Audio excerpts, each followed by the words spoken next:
But first at 6, an Austin City worker indirectly struck by lightning during yesterday's storm was released from the hospital earlier today.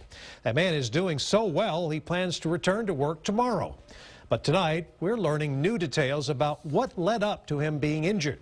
KXAN meteorologist David Yeomans takes a deeper look into why the city worker was in harm's way in the first place. That's 21 strikes hitting the ground in Austin per minute right now with this thunderstorms. Despite that warning, one of those strikes sent a sanitation worker to the hospital Monday morning. We're told the lightning struck him indirectly by hitting a metal object he came in contact with.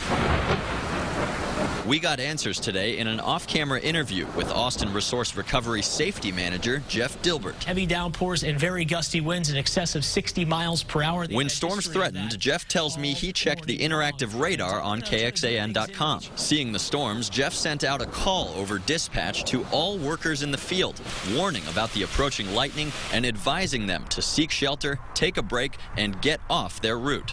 Jeff says the worker told him that it wasn't raining at the time, and he thought the storm was still far away, so he continued working. Austin Resource Recovery said they're taking a closer look at their policies today, and if they don't have something in place to prevent another incident in the future, they will create one immediately. Now, knowing what to do during a storm is incredibly important because lightning strikes happen more often than you would think. NOAA says Americans have about a 1 in 10,000 chance of being struck at some point during their lifetime.